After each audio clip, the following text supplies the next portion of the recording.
नमस्कार मंडळी, welcome to our channel Gyansagar spoken English Warora. Gyansagar spoken English Warora या यूट्यूब चॅनलवर आपणा सर्वांचं मनपूर्वक स्वागत. आज आपण या व्हिडिओमध्ये शिकणार आहोत टाइप्स ऑफ कंजक्शन, कंजक्शनचे प्रकार. आधीच्या व्हिडिओमध्ये आपण शिकलो होतो जोडणारा शब्द. आता कशा प्रकारे जोडणारे शब्द आहेत, तर 3 प्रकारे जोडणारे शब्द आहेत, म्हणजे 3 प्रकारचे कंजक्शन्स आहेत. तर ते आपण या व्हिडिओमध्ये शिकणार आहोत. Let's have a look.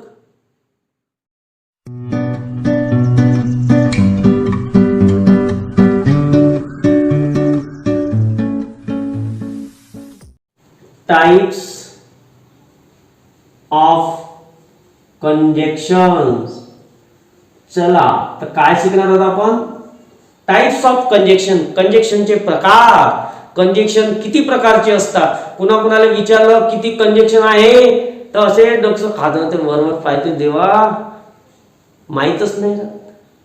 कोणत्याही वर्डला कंजक्शन म्हटल्यानंतर जमन का? जो जोडण्याचं काम करतो त्याला कंजक्शन म्हणतो. मग त्याच्यातही प्रकार आहे, तो अभ्यास करा लागते. गण्या क्रांतिया करा तर भेटल, नाही करा तर का माती भेटणार आहे?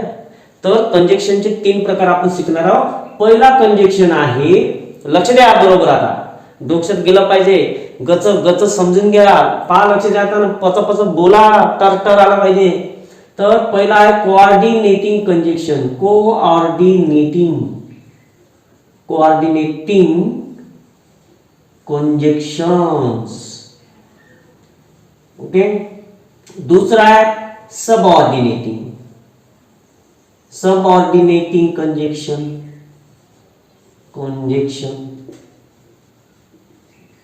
आणि तिसरा आहे लेखाचं कोरिलेटिव्ह. कोणता आहे रे? कोरिलेटिव्ह कंजक्शन. तर असे 3 प्रकारचे कंजक्शन आहे मोनिया. 3 प्रकारचे कंजक्शन. तर 3 प्रकारचे काऊन आहे, तर जोडण्याचं काम अलग अलग आहे. तीनही कंजक्शन जोडण्याचंच काम करतात, पण अलग अलग प्रकारे करतात. म्हणून 3 प्रकारे जोडण्याचं काम करतात, अलग अलग प्रकारे.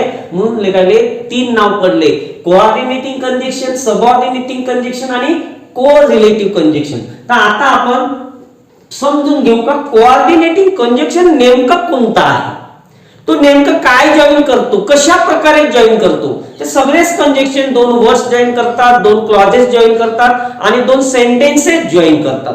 पण जॉईन करण्याची पद्धत अलग अलग आहे, म्हणून त्यांचे नाव अलग अलग पडले. तर आता लक्षात घ्या, मी जर असं म्हटलं आय एम इल, मी आजारी आहो. आय एम इल, मी आजारी आहो, हे कंप्लीट सेंटेन्स आहे, एक सेंटेन्स आहे, बरोबर आहे. याचं मीनिंग पूर्ण आहे. मी आजारी आहो आणि कंप्लीट मीनिंग आहे. त्याच्यानंतर दुसरं सेंटेन्स वाचा बरं.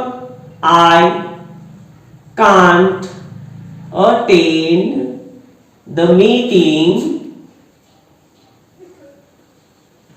टुडे, मी आज मीटिंग अटेंड करू शकत नाही. I can't attend the meeting today. तर या सेंटेन्सचा सुद्धा कंप्लीट अर्थ आहे का गणे? आहे ना कंप्लीट अर्थ, का अधुरं मीनिंग आहे? पूर्ण मीनिंग एक्सप्रेस करत आहे. I can't attend the meeting today, मी आज मीटिंग अटेंड करू शकत नाही. ओके. तर हा एक क्लॉज आहे, हा एक क्लॉज आहे, पण दोन्हीचे सेंटेन्स आहे एकमेकावर डिपेंड नाही आहेत, म्हणून हे दोन्हीचे सेंटेन्स आहेत.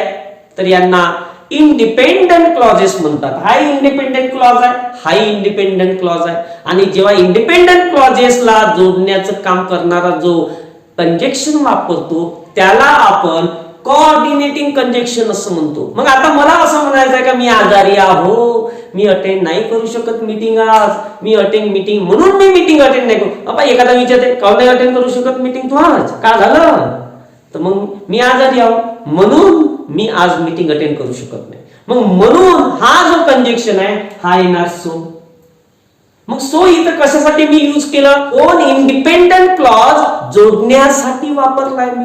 कोणाला? सोला. म्हणून मी आजारी आहो म्हणून मी आज मीटिंग अटेंड करू शकत नाही. मग इथे 2 इंडिपेंडंट क्लॉज जॉईन कोण करत आहे? सो करत आहे. हा कंजक्शन करत आहे. कोणाला जॉईन करत आहे? 2 इंडिपेंडंट क्लॉजला. म्हणून याला, या सोला, या कंजक्शनला कोऑर्डिनेटिंग कंजक्शन असं म्हणतात, लक्षात ठेवायचं. ओके, असं कंजक्शन जो दोन इंडिपेंडंट क्लॉजेसला जॉईन करत असतो किंवा दोन वर्ड्सला जॉईन करत असतो त्याला आपण कोऑर्डिनेटिंग कंजक्शन म्हणतो. आता दोन वर्ड्सला आपण जॉईन करते जे एकमेकावर डिपेंड राहणारच नाही ना. जसं लक्षात घ्या, he speaks Marathi and English. आता हे दोन्ही सेंटेन्स अलग अलग आहे, इंडिपेंडंट आहे. लक्षात घ्या, ही स्पीक्स मराठी मी असंही म्हणू शकतो आणि ही स्पीक्स इंग्लिश असंही म्हणू शकतो. पण आता काय खर्च करू, जास्त एनर्जी एकत्रच बोलू देणं. ओके, तो मराठी आणि इंग्रजी बोलतो असं म्हणणं किती सोपी आहे, पटकन होऊन जाते. मध्येच इथं मी आता दोन वर्ड्स मराठी आणि इंग्लिश जॉईन करण्यासाठी मी काय यूज केलं, अँड यूज केलं. दोन वर्ड्स यूज करण्यासाठी अँडचा वापर केला, म्हणून या अँडला आपण कोऑर्डिनेटिंग कंजक्शन म्हणत असतो. ठीक आहे. मग आता इथे हा कोऑर्डिनेटिंग कंजक्शन आहे, अँड सुद्धा काय आहे, कोऑर्डिनेटिंग कंजक्शन. दोन वर्ड्स जॉईन करण्यासाठी किंवा दोन इंडिपेंडंट क्लॉजेस जॉईन करण्यासाठी जो कंजक्शन वापरतो that is called coordinating conjunction. Okay, आता दुसरं सेंटेन्स बघा. इफ यू स्टडी, जर तुम्ही अभ्यास केला. मी थांबलो, तुम्ही वाट पाहताय का समोर का म्हणणार मी. ओके, पाहून राहिले मुचूक, कारण की मी समोर बोललोच नाही. आणि समोरचं जोपर्यंत सेंटेन्स बोलणार नाही तोपर्यंत याला सुद्धा मिनिंग येणार नाही. मग इफ यू स्टडी, जर तुम्ही अभ्यास करणार, जर तुम्ही अभ्यास केला तर समोरचं तर तुम्ही पास व्हाल. मग तर तुम्ही पास व्हाल हे सेंटेन्स जोपर्यंत मी म्हणत नाही तोपर्यंत या पहिल्या सेंटेन्सला मिनिंग प्राप्त होत नाही, मिनिंग पूर्ण होत नाही. मग मला म्हणावंच लागेल, if you study you will pass the exam. आता मी हे असंही म्हणू शकतो, you will pass the exam if you study. जर तुम्ही अभ्यास केला तर तुम्ही परीक्षा पास व्हाल. मग आता इथे बघा, हे एक सेंटेन्स आहे, you study. If you study हे एक कंप्लीट सेंटेन्स आहे, इकडे you will pass the exam आहे, असे दोन क्लॉजेस आले इथं.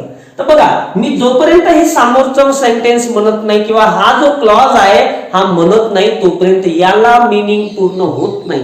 मध्येच इथे हा इंडिपेंडेंट क्लॉज आहे, you will pass the exam असं म्हटलं तर ते कोणावरच डिपेंड आहे. You will pass the exam, तुम्ही परीक्षा पास व्हाल, कोणावरच डिपेंड नाही आहे. ते मीनिंग साठी कंप्लीट मिनिंग देत आहे.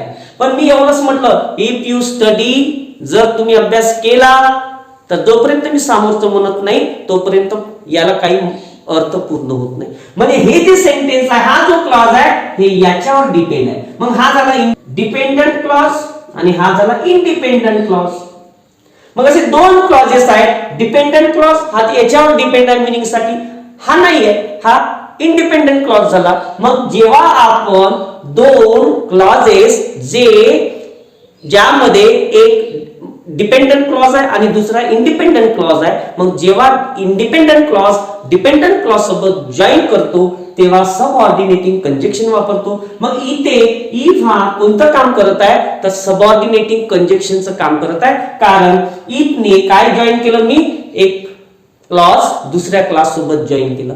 मग कोणता क्लॉज केला, जो डिपेंडंट क्लॉज आहे तो जॉईन कोणासोबत केला, इंडिपेंडंट क्लॉज सोबत जॉईन केलं. आणि म्हणून आता डिपेंडंट जो क्लॉज आहे त्याला आपण म्हणत असतो सबऑर्डिनेटिंग क्लॉज. आणि जो डिपेंड नाही आहे, इंडिपेंडंट क्लॉज आहे, त्याला म्हणतो आपण main clause.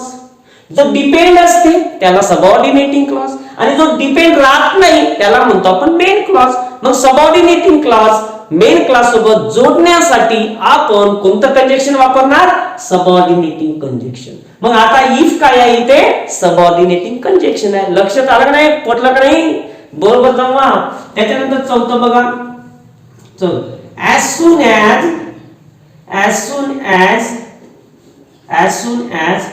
I saw him, जसं मी त्याने पाहिलं. as soon as I saw him, ज्या क्षणी मी त्याला पाहिलं, बोलणं समोर बोलतो मी जोपर्यंत म्हणणार नाही समोरचा अर्थ पूर्ण क्लिअर होणार नाही. तुम्ही काय आकाश म्हणणार का झालं मग ज्या क्षणी मी त्याला पाहिलं मग समोर काय झालं सांगणं का मग समोरचं जेव्हा बोलीन तेव्हा याला मिनिंग प्राप्त होईल. म्हणजे हे काय आहे लेखाचं as soon as I saw him ज्या क्षणी मी त्याला पाहिलं तर हे डिपेंडंट क्लॉज झाला, सबऑर्डिनेटिंग क्लॉज झाला. आणि जोपर्यंत मी मेन क्लॉज म्हणत नाही, इंडिपेंडंट क्लॉज म्हणत नाही, तोपर्यंत लेखाला याला अर्थ येत नाही. ओके, मग आता as soon as I saw him I ran away, पळालो बेधूम फाटकले पळालो, जसं मी त्याला पाहिलं तसाच मी पळालो दूर. म्हणजे आता इथं as soon as I saw हिम हे सेंटेन्स आणि आय रॅन अवे दुसरं सेंटेन्स मी कशाने जॉईन केलं, ॲज सून ॲज ने जॉईन केलं. मग इथे दोन क्लॉजेस आहे, आय सॉ हिम आणि आय रॅन अवे. तर इथे as soon as I saw हिम हे जे सेंटेन्स आहे, जे क्लॉज आहे तो कोणता आहे, डिपेंडंट क्लॉज आहे. आणि त्यांनी मी जोडलं कोणाला, इंडिपेंडंट क्लॉजला. मग ॲज सून ॲज काय झालं, इथे एक सबऑर्डिनेटिंग कंजक्शन झालं, कारण ते सबऑर्डिनेटिंग क्लॉज मेन क्लॉज सोबत जोडण्याचं काम करत असते. हे सेंटेन्स असं पण म्हणू शकता, I ran away as soon as I ran away as soon as I saw हिम. मी दूर पळालो जसं ज्या क्षणी मी त्याला पाहिलं. ओके, तर जेव्हा इथं मामा आहे, मामा जर नसन वापरायचं तर मग आय रॅन अवे पहिलं घ्या, मग सेंटेन्स मधात येते, मधात दोन सेंटेन्सच्या मधात येते आणि त्या दोन क्लॉजेसला जोडतो. म्हणून याला आपण ॲज सून ॲज ला सबऑर्डिनेटिंग कंजक्शन म्हणतो. आता आपल्याला समजून घ्यायचं की कोरिलेटिव्ह कंजक्शन हा कोणता आहे. मग कोरिलेटिव्ह कंजक्शन हा दोन वर्डचा बनलेला असते. कोरिलेटिव्ह कंजक्शन हा दोन वर्ड्सचा बनलेला असते आणि ते दोन्ही वर्ड्स दोन गोष्टी जॉईन करण्यासाठी आपण दोन वर्ड्स जॉईन करण्यासाठी वापरत असतो. म्हणून त्याचं लेखाचं नाव कोरिलेटिव्ह कंजक्शन पडलेलं आहे. कारण एका सेंटेन्स मध्ये जर इक्वल एलिमेंट असेल, सारखेच एलिमेंट असेल तर त्यांना जोडण्याचं काम करत असतो. दोन क्लॉजेसला जॉईन नाही करत तो. एका सेंटेन्स मध्ये दोन same element, equal element join करण्याचं काम करतो. जसं लक्ष द्या, सी लाइक्स तिला आवडते.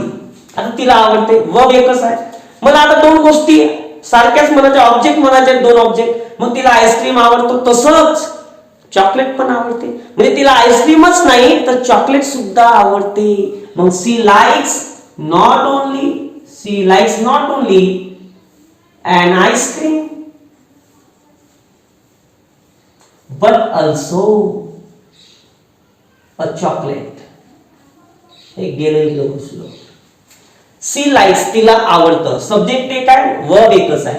Not only an ice cream but also a chocolate. म्हणजे एका सेंटेन्स मध्ये दोन इक्वल गोष्टी आहेत, म्हणजे एक सारखा सेन्स ऑब्जेक्ट आहेत, दोन सारखे दोन ऑब्जेक्ट आहे. म्हणजे एक आईस्क्रीम आहे आणि एक चॉकलेट आहे. चॉकलेट हे ऑब्जेक्ट आहे आणि आईस्क्रीम हे ऑब्जेक्ट आहे. मग या दोन सेम इक्वल एलिमेंट्स आहेत, तर ते जोडण्यासाठी मी इथं कशाचा उपयोग केला आहे, नॉट ओनली बट ऑल्सो. मग नॉट ओनली बट ऑल्सो हे एक कोरिलेटिव्ह कंजक्शन आहे. याचं कारण असं आहे की दोन शब्द आहेत ना, हे लक्षात ठेवायचं. पहा टेक्निक सांगतो, दोन वर्ड्स आहेत. कोरिलेटिव्ह कंजक्शन हे दोन वर्डचे बनलेले असतात. पण हे बाकीचे बघा ना लेखाचे, पहा इथं हा एकटाच आहे लेखाचा बापिया, इथं हा एकटाच आहे, इथं हा एकटाच आहे, इथं एकटाच आहे. पण इथं बघा नॉट ओनली आहे आणि बट ऑल्सो आहे. मग ज्या दोन गोष्टी कंबाईन करत असतो, दोन वर्ड्स जे कंबाईन करत असतो, ते दोन्ही वर्डच्या आधी दोनही येतात लेखाचे. नॉट ओनली एका वर्डच्या आधी येते आणि बट ऑल्सो दुसऱ्या वर्डच्या आधी. ओके, तर लक्षात ठेवायचं कोरिलेटिव्ह कंजक्शन हे सुद्धा कंजक्शन जॉईनच करतात, पण दोन वर्डचे बनलेले असतात. ओके, दोन वर्ड्स कंबाईन करण्यासाठी ते दोन वर्ड्सचे बनलेले असतात. म्हणून नॉट ओनली बट ऑल्सो इथे कोरिलेटिव्ह कंजक्शन आहे. आणि लक्षात ठेवायचं, हा दोन इक्वल एलिमेंट, एका सेंटेन्स मधील दोन इक्वल एलिमेंट म्हणजे सारखे एलिमेंट जॉईन करत असतो. ओके, दोन क्लॉजेस वगैरे जॉईन करत नाही, तर दोन एलिमेंट्स एका सेंटेन्स मध्ये जॉईन करत असतो. लक्षात ठेवायचं. आणि स्पेशली दोन वर्डचे बनलेले असतात, जसं नाइदर नॉर आहे, आयदर ऑर आहे. ओके, तर अशा प्रकारे डबल वर्डचे बनलेले असतात, त्यांना आपण कोरिलेटिव्ह कंजक्शन म्हणत असतो. So that's all about types of conjunction. पुढल्या व्हिडिओमध्ये आपण एक घेणार आहोत. पहिलं आता कोऑर्डिनेटिंग कंजक्शन किती आहेत कोणते कोणते आहेत त्याचं डिटेलमध्ये आपण स्टडी करणार आहोत. एक एक घेऊ आता. मग सबऑर्डिनेटिंग कंजक्शन घेऊ, मग कोरिलेटिव्ह कंजक्शन घेऊ. पहिले आता काय घ्यायचं आहे? Coordinating conjunction. तर पुढल्या व्हिडिओमध्ये परत भेटू पुढल्या कोऑर्डिनेटिंग कंजक्शन सोबत. Till then bye and take care.